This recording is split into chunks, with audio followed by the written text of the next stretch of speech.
Hey everyone, I just finished up my Sunday active recovery piece. For today, what I want you guys to do is 3 rounds for quality. You can do a 50-meter overhead carry in one arm, followed by a 50-meter overhead carry in the other arm. Then you're going to move towards the push-up. The push-up today, guys, is going to be done with a nice tight rib cage. And then when you finish the push-up, you're going to tap the shoulder, trying to prevent any sway from left to right. 10 push-ups there, and then you move to the next piece, which is going to be a crunch with a variation, trying to activate the hamstrings. I'll give you a couple of demonstrations of how to get that accomplished. And then the final piece, guys, 15 one-arm kettlebell, dumbbell, or odd object swings, and then alternate to the other hand. 3 rounds for quality. I hope you enjoy it, guys.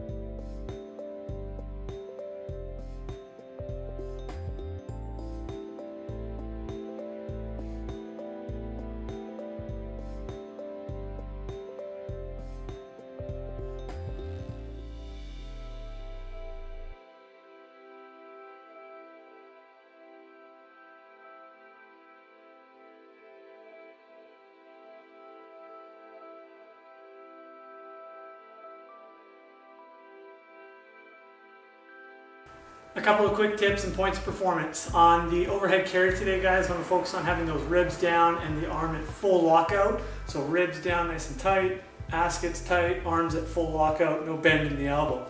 If you can't manage this position, you find you're bent or you're forward, you're not finding yourself with the ribs down, you're starting to flare, you can bring that to just a front rack position, guys, or a suitcase carry for today. And if you don't have a dumbbell or a kettlebell, any odd object will do. A heavy backpack with books, a rock, or anything that has some weight, possibly a propane tank or something along those lines. For the crunch variation today, guys, we're going to try and get some of the posterior chain activated and shut down our hip flexors to make sure that we're using strictly our abdominal muscles as we crunch up. One way to accomplish this, guys, is if you have a band, it's going to wrap it around your ankles like I was doing and activate your hamstrings as you crunch up. And if you don't have that, guys, just think about digging your heels into the ground and kind of pulling those heels towards your butt before you crunch up. So that variation would just look like this, guys. I'm just going to dig my heels into the ground, pull them towards my butt, and then crunch up. Again, guys, heels go into the ground, pull them towards my butt, and then crunch up. For the push-up in today's session, guys, I want you to focus on being very true to the midline and making sure you're not shifting from the hips or the shoulders as you lift your hand off the ground.